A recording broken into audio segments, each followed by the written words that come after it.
You're listening to the Cyberwire Network, powered by N2K.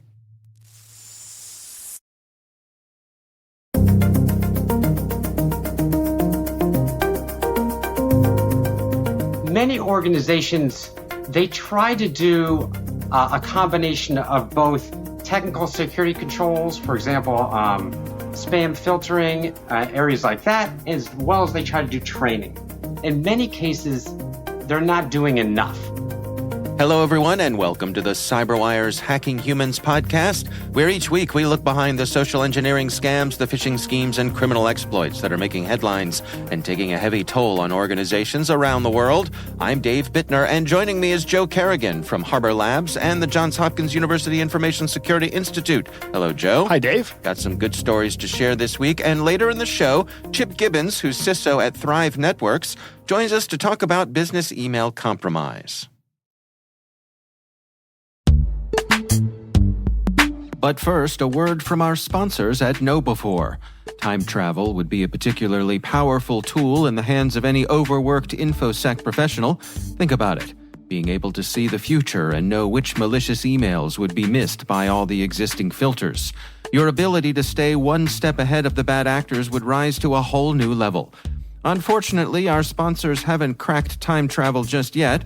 They are, however, introducing a new phishing protection product that can block and remove dangerous phishing emails before your users even see them. Stay with us, and in a few minutes, you'll learn how.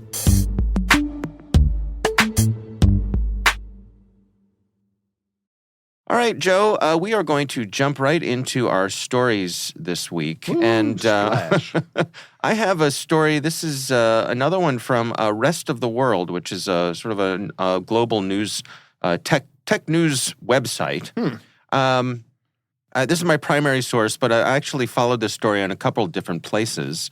And this is about how Amazon has authorized sellers in Pakistan, and a wave of scammers followed that. Now, I was unaware that Amazon goes nation by nation and authorizes who can sell on their website. So, makes sense. let me understand this. Amazon has essentially opened up authorized selling in Pakistan. Correct. In other words, before that, if you were in Pakistan, you could not be an authorized seller. Correct. But once they flipped the switch... Yeah. I think you could buy other people's stuff. So, for example, the U.S. and China were both nations that were authorized to sell on Amazon globally. Right. But Pakistan had not yet been authorized to do so.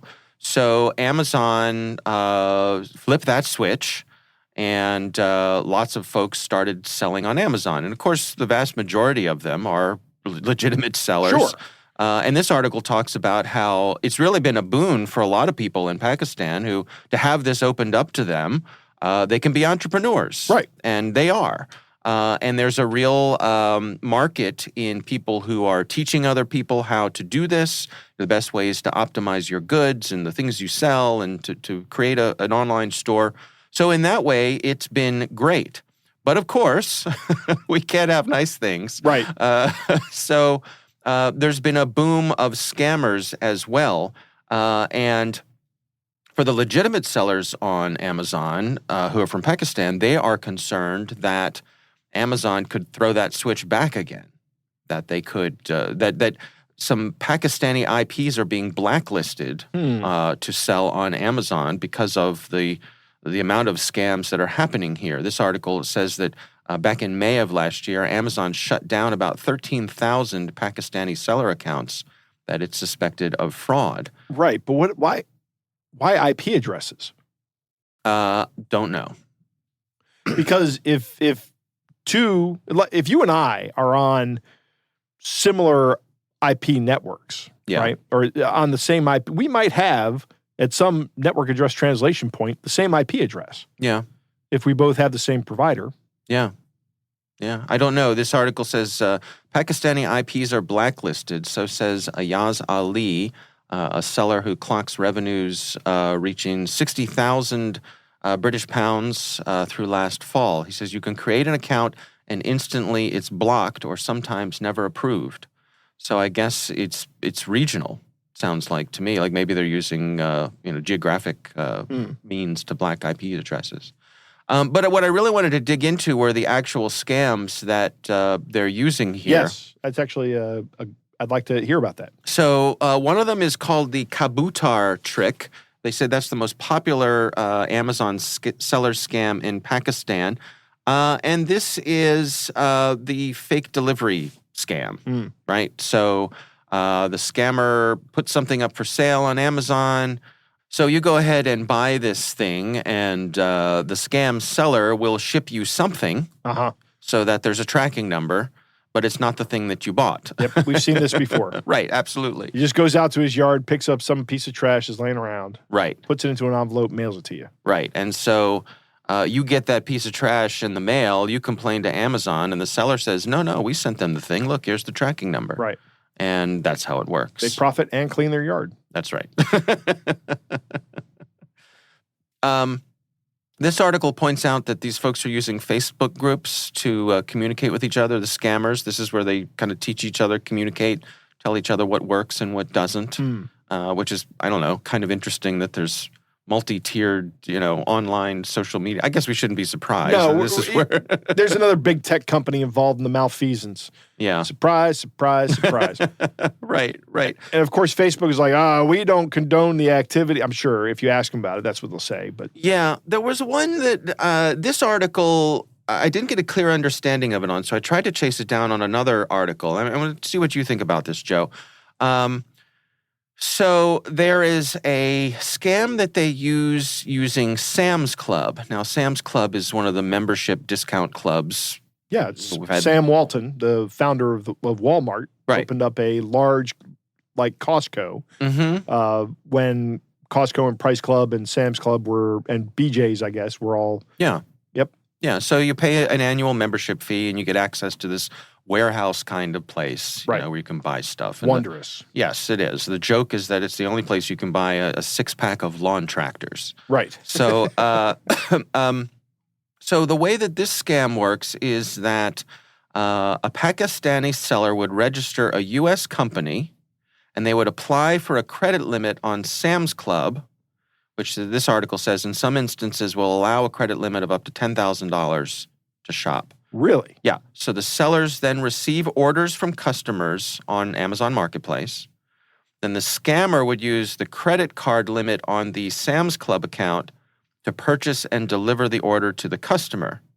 It says this allows scammers to receive payment from the customer, but then they claim a refund from Sam's Club. That's where I don't understand what's going on here. They claim a refund from Sam's Club? Yeah. So I looked at another article about this to try to see, because where I thought this was going, Dave, was then they just shut down the company, don't pay the Sam's Club bill, and get 100% profit at the expense of Sam's Club. Yeah. So I found another article about this. This is from another local, this is a news organization that's local to Pakistan. And they refer to this as a filing scam. And I'll just read this. It says, filing is another smartly mischievous trick used by Amazon Pakistan sellers. The sellers on Amazon take orders from customers on their Amazon accounts. Rather than delivering the products from Amazon, they buy the products from other sites like Walmart, Sam's Club, and other vendors. Right. This way, sellers get the order on Amazon, buy from other vendors by making secondary accounts, and deliver it to the actual buyers. Thinking about where is the fraud? Yes, we are. Yes, yeah, that sounds like business with extra steps. But go ahead. It goes on and says Pakistan sellers are using the assistance of staff from Sam's Club to get a refund on the delivered goods. Sellers show that buyers did not get the product and demand a refund from secondary vendors. By using the filing technique, sellers get the actual payment from the customers as well as a refund from the vendors. I'm still not 100% clear on what's going on here. In other words, is Sam's Club also having authorized resellers? Because maybe that's what it is. That sounds like that. Because they're saying that Sam's Club employees are helping them get money back from other sellers. So I think what's happening is, all right, so I set up my fake store on Amazon, okay? And you see it and you say, hey, I want to buy one of those things. I want to buy that widget. And you buy it from me. and I send it to you directly, basically drop ship it to you from my Sam's Club account, Right. where I have credit. Yes. Okay. It gets delivered to you, but then I guess with my cohort who works for Sam's Club, who's in on the scam, somehow we convince Sam's Club that the item did not get delivered. So we get payment from you because you're happy, you got the thing that you wanted, Right. so you pay for it.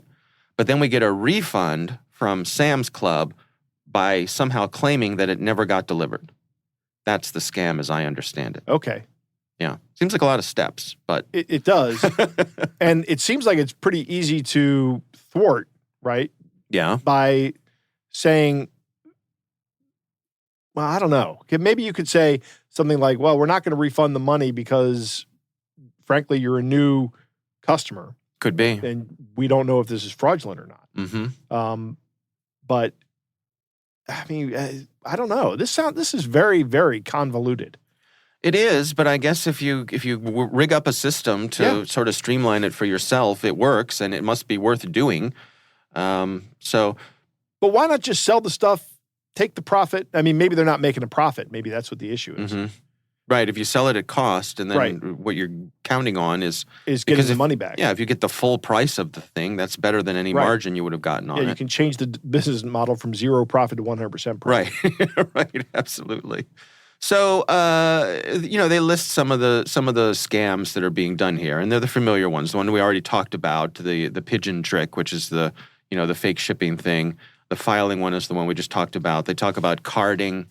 They talk about somehow they're doing sales tax fraud, and this is, again, by using American accounts. They can collect sales tax, but then not have to pay the sales tax because they're not actually from America, and they can't get tracked down. And if it's just a way. That would be just a way to increase your revenue. I mean, it's simple. You just have a table that says, "Where am I shipping this?" and or pretend that you're in a state and just add a tax line that you don't ever pay. Mm-hmm. Yeah, that's easy to understand. Yeah, yeah, absolutely. That one I get. Yeah. So, interesting. And again, the folks who are doing legitimate business here, their concern is that Amazon might say, this is not worth our trouble, and just shut it down. I suspect that probably isn't going to happen. I would think not, because if there's a lot of people doing legitimate business on here, it's worth Amazon's time. Yeah, that's they get what a cut of every one of these little deals. Right. And that's what lets Jeff Bezos fly rockets into space. They must have known, too, going into this market. They had some idea what they were going to expect in terms of that initial surge of scam. And I'm sure they'll try to tamp down on it. But we all know, I mean, Amazon certainly turns a blind eye to a lot of stuff that goes on their platform, counterfeiting and so on and so forth. Yeah, absolutely. They are not strict at all when it comes to a lot of this. So, but you're right, Jeff Bezos gets to fly his rocket. So. Right. All right, that's my story this week. What do you have for us, Joe? Dave, my story comes from Drew F. Lawrence over at military.com. And there's a scam going on right now that is targeting new members of the military. And these scams have been, people have posted warnings from these scams at Fort Benning, Huachuca, and West Point, which kind of all over the map. That runs the spectrum it does. And also all over, West Point is an officer cadet school. Right. And the other two are, I guess they have basic training at those two places. Mm-hmm. The alerts outline a scam in which unknown individuals purporting to be a non-commissioned officer are calling soldiers and asking them for money to fix a, quote, pay problem. Now, if there are any questions that the soldier or trainee or recruit or whatever they call themselves at that point have, then the person on the other end goes full R. Lee Ermey on them, right? And what are you, maggot? Starts yelling at them, right? Yeah, I don't do a good R. Lee Ermey Pulling rank, threatening punishment. So far, 74 soldiers have been scammed out of $143,000. Wow. So the Facebook post from Huachuca, which came out just before the end of the new year, or end of last year, Yeah. or New Year. See you next year, Dave. I hate those guys. Says that the base's military police have identified a scam at multiple duty stations throughout the Army within the uniformed service. And I think this is interesting because it seems to me that someone has information that they shouldn't have access to. Somewhere there's somebody getting access to these new recruits because they're really taking advantage of their ignorance of the situation and their unfamiliarity, their lack of familiarity with the process for things like getting a call out of the blue from an NCO. There's things that they teach you in these courses, according to, I've never served, but I know people who have. They say one of the things in basic training is on the wall, there is a chain of command that is hung up on the wall that starts with the drill instructor or drill sergeant and goes all the way up to the president, the commander-in-chief. And it tells you the names of everybody up there. Right. And you are within your rights to question anybody outside of that chain of command.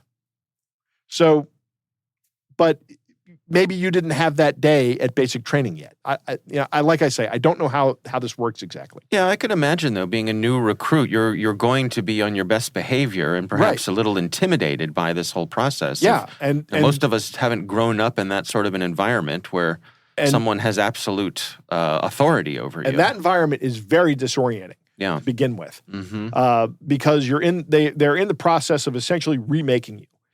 Right, they're taking you and they're going to train you into being what they need you to be, which is a soldier, or in the case of the Army, a soldier. Yeah. But here's what happens on the call. The caller tells the soldier that they are from the DFAS, or the Defense Finance Accounting Service, which is a real accounting service.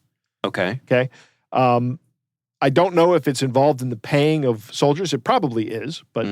They say there's a problem with the soldiers' military pay, and then they tell the soldier that to correct the issue and get the appropriate amount of payback, the soldier has to send money to the caller via a third-party peer-to-peer money app like Cash App, Venmo, PayPal, Zelle, or Apple Pay. Right? Raise the red flag. Yes.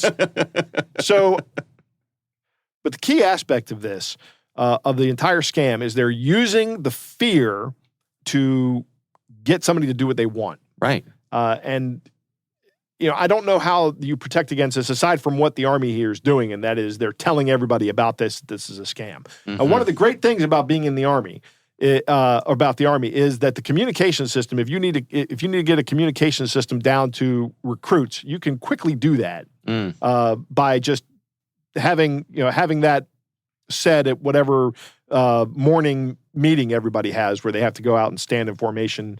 I don't know what that's called. Like I said, I've never served, Dave. And I'm grateful to all who have to allow me that luxury. But there is a way to let people know about this and to tell them that this scam is coming, and they're doing that. But they should also, they should be making this, they should be making this announcement throughout the Army. And everybody should be talking about it. It's one of the ways you get rid of these kind of scams is by talking about it. The other way is by putting these people behind bars.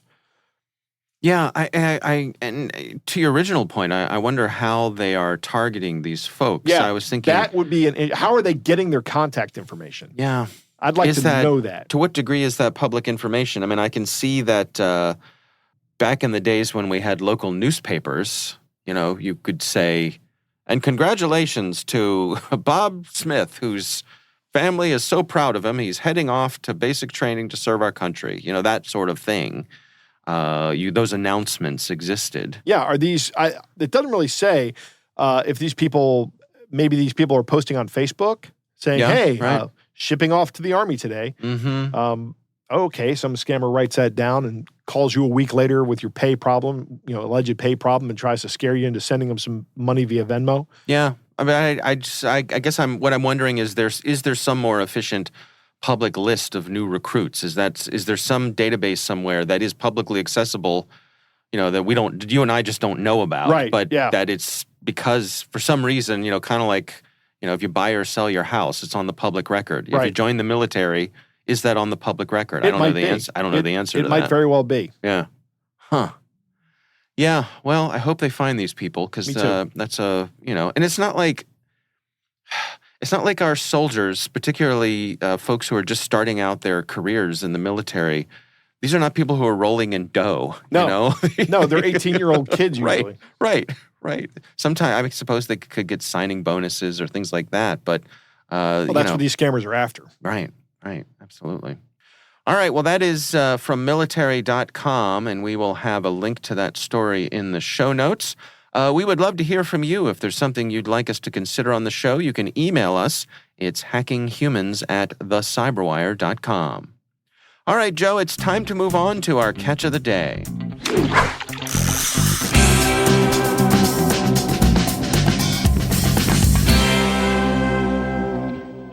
Dave, our catch of the day comes from Manny. It's an email from Manny, but it's not about an email. It's about one of those website tricks.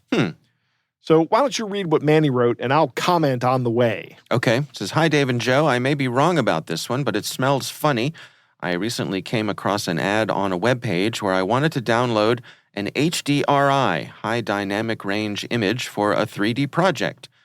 As you do. Right, yeah. The ad appeared in the area where you could expect to find a download button. Stop right there. Okay. I hate this. Okay. I hate this so much. This happens on so many websites where you go to get some kind of software or some kind of library, whatever it is, something you need to do something. SourceForge, I think, does this. Yeah. Where you go there and it says, download here. It's a big green button. Right? And you click on it, and that's an ad. That's not the download link is actually a link. It's a little blue link that you have to click on to get the software, but there's a big ad that looks like a download button. So it's a misdirection? It's a misdirection. It's deception? Yep. And these sites do this on purpose. Yeah. So okay. It's part of their business model. All right. Because they get click-throughs on it. Manny goes on and says, "When I absent-mindedly clicked the ad, which just says download here, it promptly proceeded to ask me for my cell phone number to verify that I am human. This gave me pause." That would stop the transaction right there. I would immediately have pause here as well. So I went back to the tab of the original page and clicked the little I that Google puts on its ads to get some more info. I reported this ad as a possible phish, but then I decided to Google the company listed as the advertiser. I'm not going to name the company here. The company, according to LinkedIn, is an emerging leader in premium content delivery, digital marketing, direct carrier billing, and microservices. Its primary strategy is to build a large social online community through globally known services and independent, culturally specific, localized store. The direct carrier billing part really caught my eye. This is Manny again. Yep. Could the end game here be to actually steal directly via carrier billing, or just use that as a jumping off point to carry the scam further? Sure, sir, we'll help you get that refund. Just help us install our rat on your side. Right.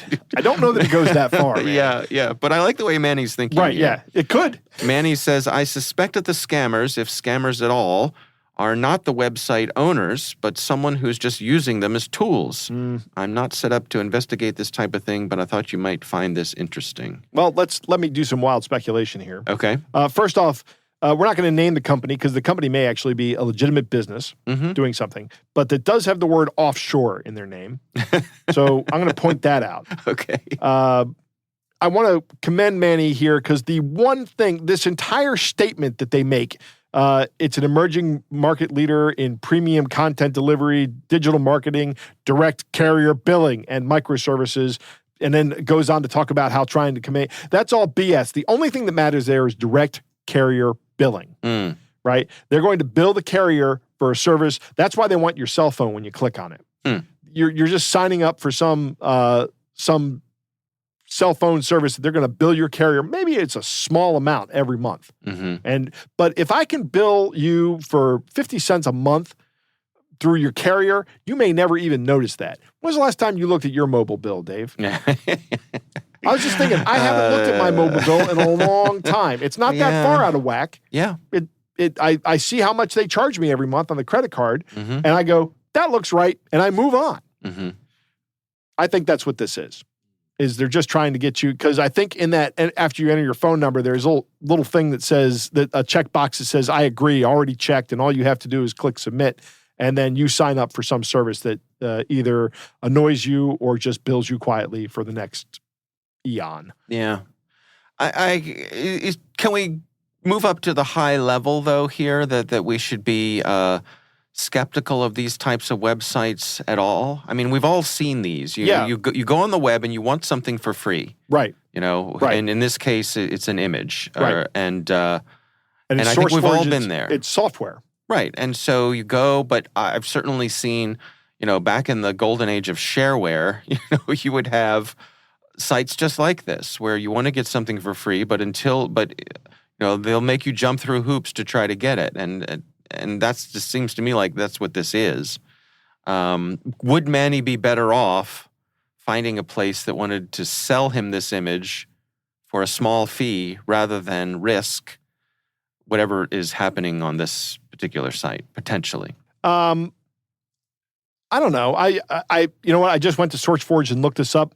I'm sorry, it was not SourceForge. SourceForge, actually, the big green download button is a big green download button. Mm-hmm. But it's another site. I can't remember what it is. Though it was a similar. SourceForge actually does it right. So I'm sorry, SourceForge, that was incorrect. I don't know. I will use these sites. Yeah, for an HDRI file, that's probably a data file. So I don't know that there's anything malicious in it unless there's a vulnerability in your software that you're going to open it with that can be exploited that way, which we've seen those kind of things before. So be mindful of that. The very first thing I do with everything I download from one of these sites is put it right in VirusTotal, see what happens. Put it, and even if it's a data file, I've done that. It comes back and goes, we didn't find anything, but especially if you're going to be downloading applications or libraries that are freely available on there. Like, for example, there's an MP3 conversion library that used to have to be, it couldn't be distributed for profit or something like that. So all these converters told you to go out and download the MP3 file. Sure, yeah, I remember that. Sure. The MP3 DLL. Mm-hmm. Well, I'd go out and do that. But every single time I'd scan that thing with a virus scanner before I ran it, before I installed it. Mm-hmm. Yeah. Yeah. I guess it's worth mentioning or reiterating that particularly when it comes to these days, particularly when it comes to downloading software, and by software I mean pirated software, and also movies, that odds are they are dirty. Right, but this probably isn't a pirated software thing. This is probably just an image that's available on some 3D sharing site. Right. That the company's business model is, we're a platform for sharing these kind of 3D images. Mm-hmm. People upload them. It's a community, but they have to profit somehow, so they profit with these ads. Yeah. And these ads are just terrible. They shouldn't be doing that. Right. It's the most annoying way to profit there is. It is. All right. Well, our thanks to Manny for sending that in. We do appreciate it. And again, we'd love to hear from you. You can email us at hackinghumans@thecyberwire.com.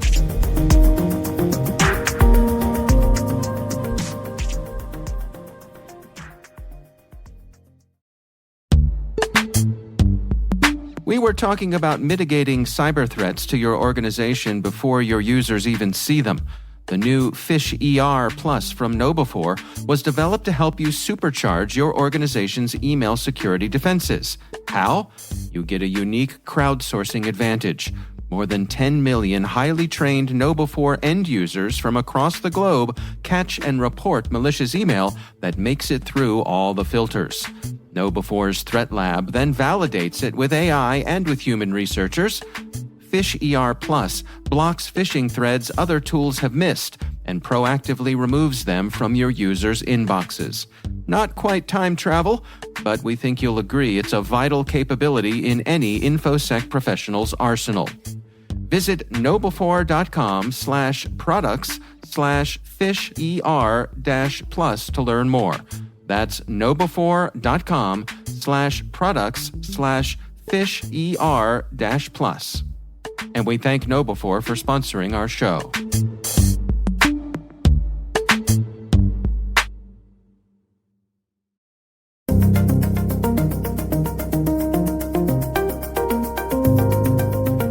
Joe, I recently had the pleasure of speaking with Chip Gibbons. He is the CISO at a company called Thrive Networks. And our conversation centered around business email compromise. Here's my conversation with Chip Gibbons. What we've noticed is business email compromise is growing exponentially every year. It's one of the fastest growing areas of compromise within a business, also the most common area of compromise within a business.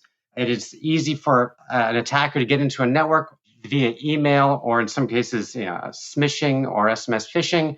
It's an easy way to bypass a lot of the controls that IT security has in place now.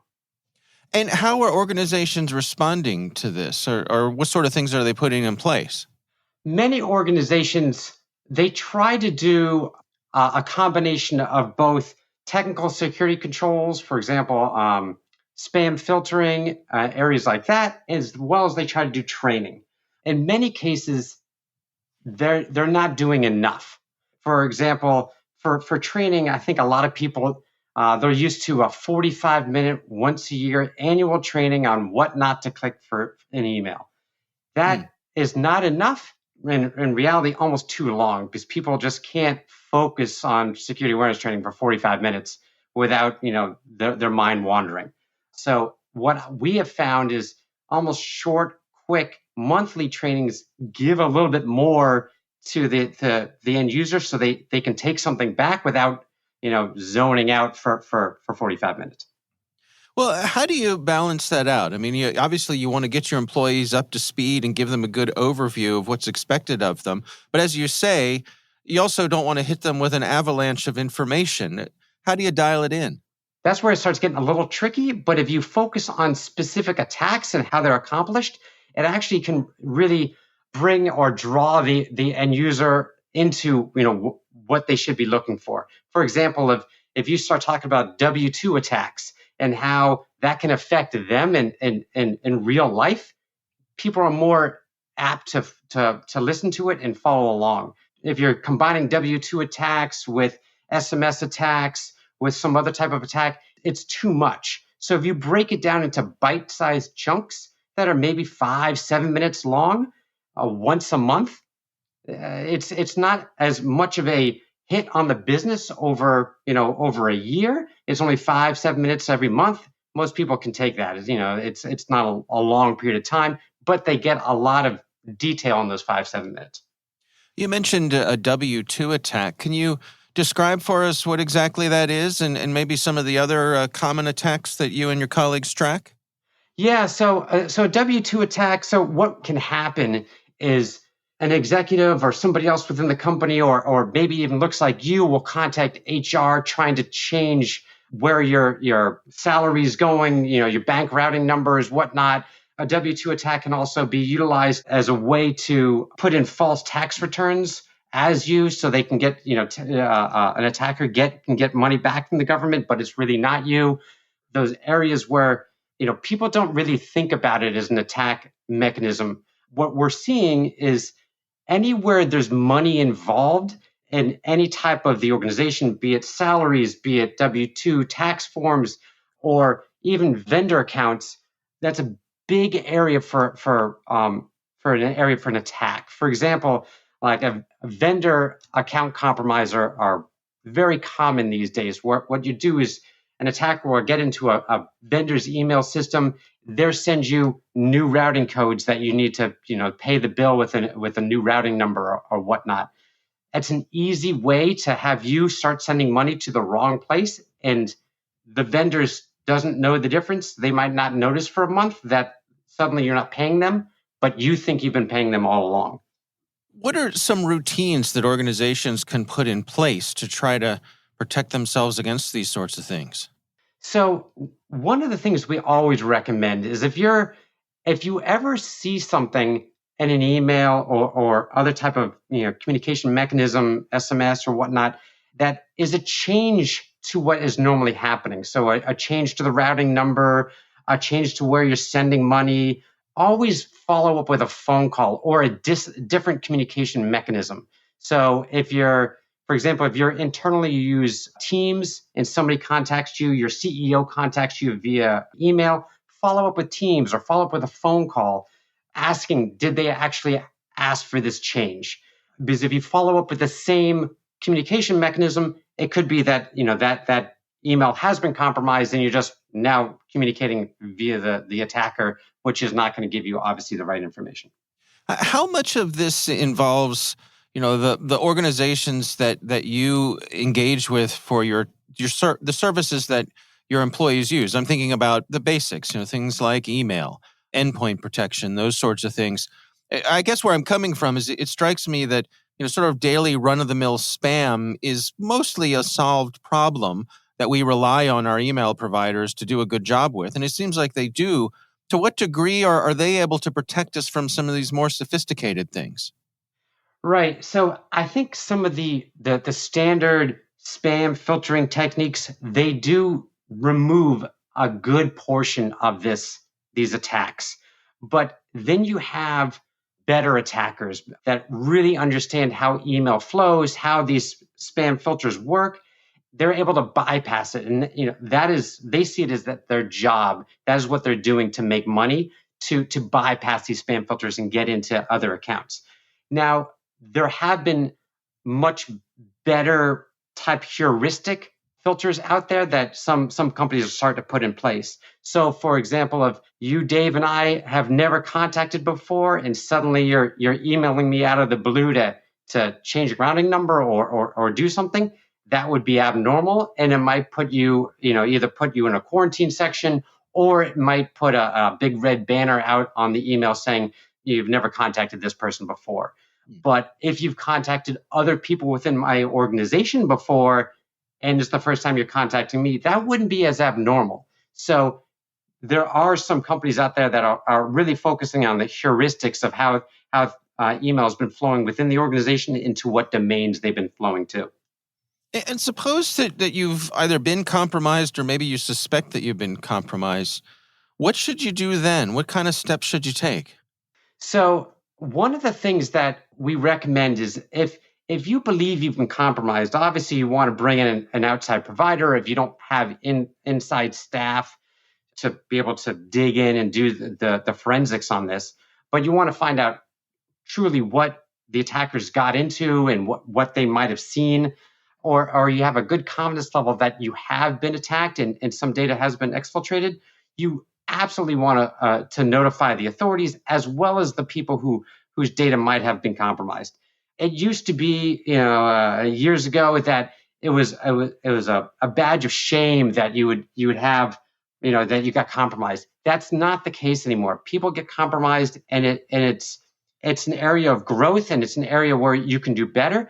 But many companies would prefer to know that you've been compromised, because then they can put systems in place. They can make sure, oh, yes, I just got an email from you asking you to do something that was odd, and now I'll make sure I keep an eye on it. Or they put some things in place that will help them understand that, if they see anything abnormal from your account, they're flagging. So it is no longer the case that you don't want to be notifying vendors or you want to hold off. We always recommend you notify your vendors, you notify your clients. Something, this has happened. These are the steps we're putting in place. These are helping how we're securing your data. What about the culture that you have in place for your employees? I mean, I can imagine that, an employee who finds themselves victim of this, in a lot of organizations, they might be hesitant to say anything or even report it because they're afraid that they'll get in trouble. Right. And that's where a top-down approach from the C-level executives on down, that security is important for the organization, and not just that we're showing the world that we're secure, but internally, if we see something, we make sure that everybody understands how it happened. There's not always a reason to blame somebody else that they clicked on a link or they fell for a phishing scam. They happen. It happens all the time. It can get the best of us. What is important is that people understand that, and executives understand that somebody might have gone to school for finance. They didn't go to school for understanding phishing emails and paying, really good attention to how they come out. That's IT's job. That's security's job. And it's not really the end user's fault necessarily that they got phished. in many cases, security might have or could have done a better job teaching them what to look out for and maybe had better solutions in place. So I think that, if somebody falls for a phishing scam, there shouldn't be blame put on the end user. There should be an understanding within the organization that there is areas of improvement, and this is what we need to do. Where do you suppose we're headed here? Do you sense that we're headed in a good direction, or is this something that's going to be with us for the time being, for the time to come? Unfortunately, I think this is going to be with us for a while to come, because it's very much a whack-a-mole at this stage of the game, in that we're fixing one problem and the attackers solve it with another one. For example, a lot of our clients now are putting in conditional access. So if you're logging in normally from, let's say, the US to your email account, and you suddenly log in from Finland, it's going to block you. Well, the attackers start to realize this, and then they will VPN and try to, attack you from the US. It does stop some of the attackers, because not all of them are going to start switching around and attacking from different locations to see what works. But there is very much a cat and mouse game of I'm putting this in place, they put something else in place. I do think that in the long run, this is really an email type of communication problem. And email, when it was built, as we all know, was not secure.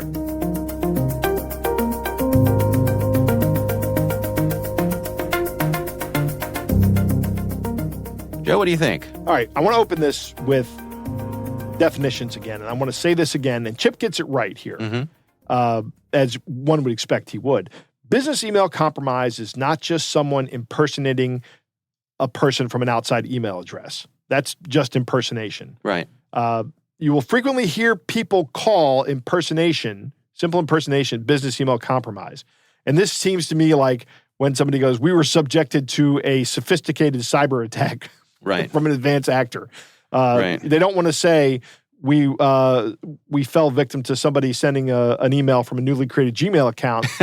They say we were victim of a business email compromise attack. Oh, those are very hard. And, must have been a nation-state actor. Right, must have been a nation-state actor. Right. But that is incorrect.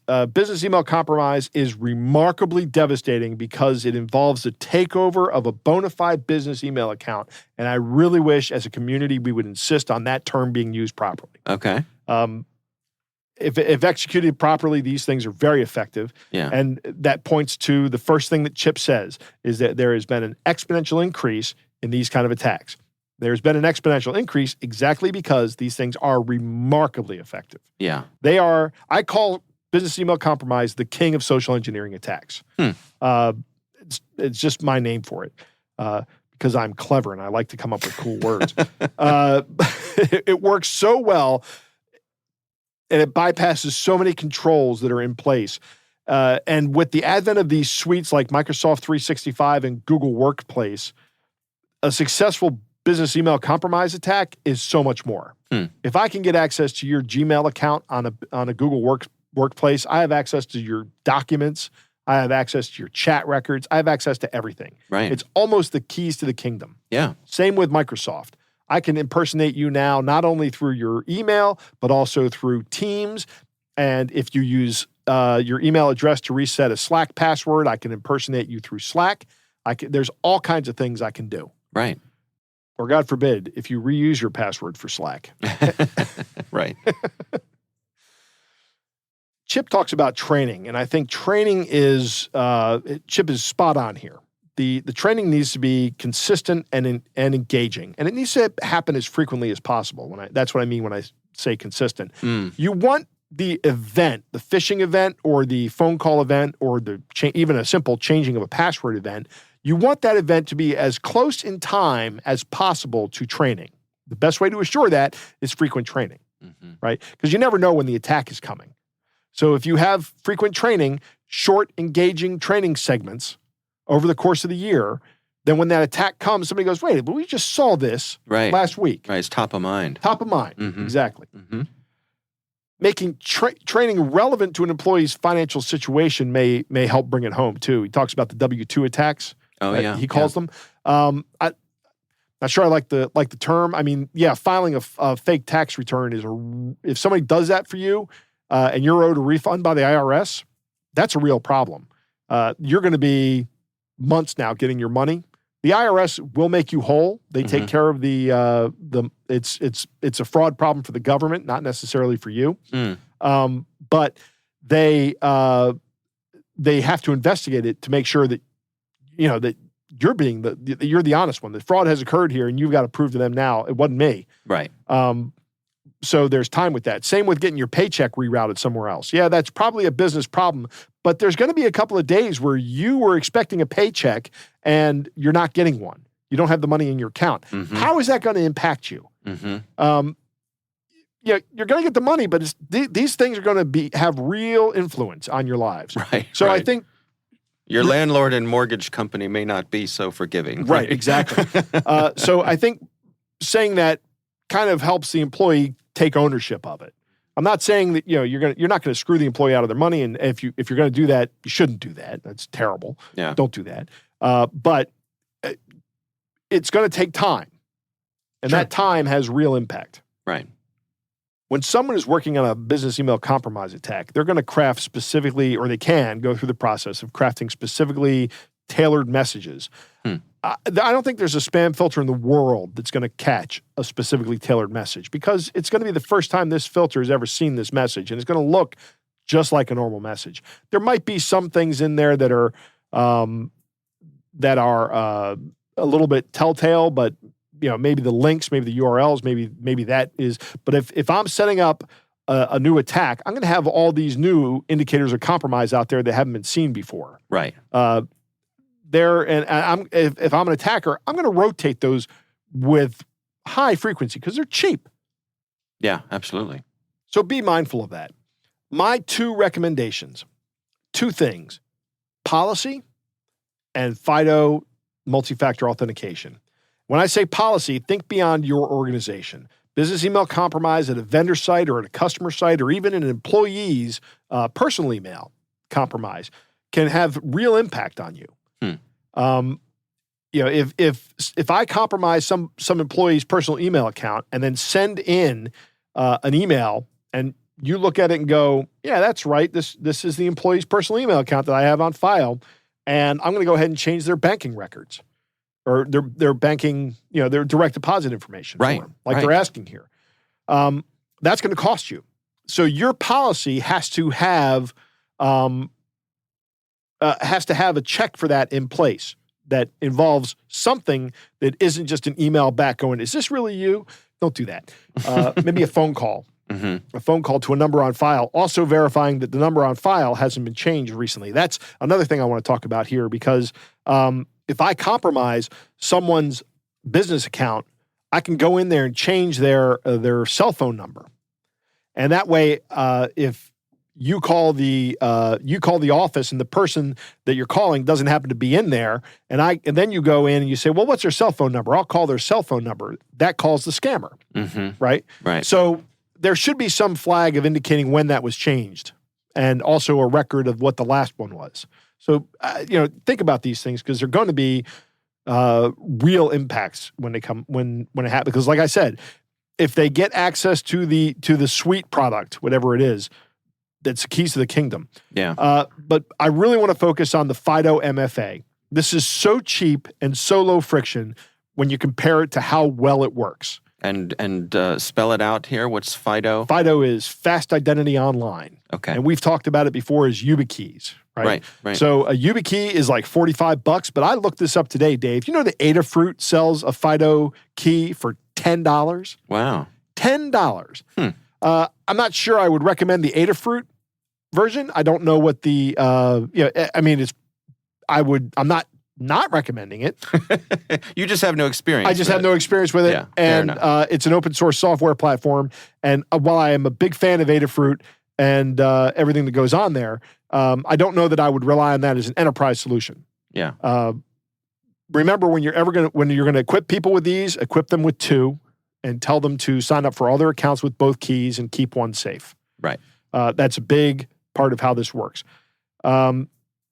Chip thinks that this is going to be a long-term problem, and I agree. And the biggest problem is that companies are not using things like YubiKeys.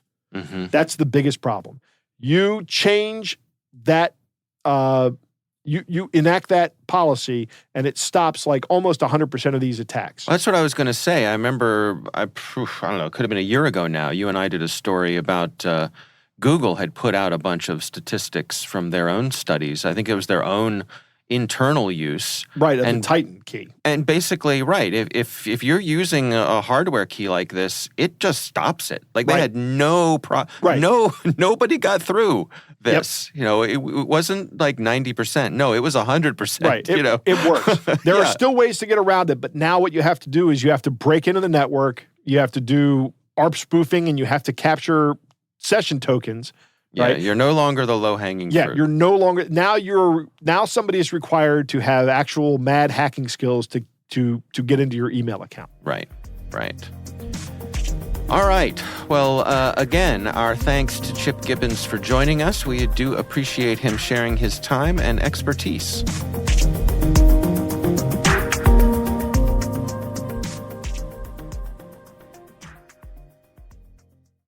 We want to thank all of you for listening, and of course, we want to thank our sponsors at KnowBe4.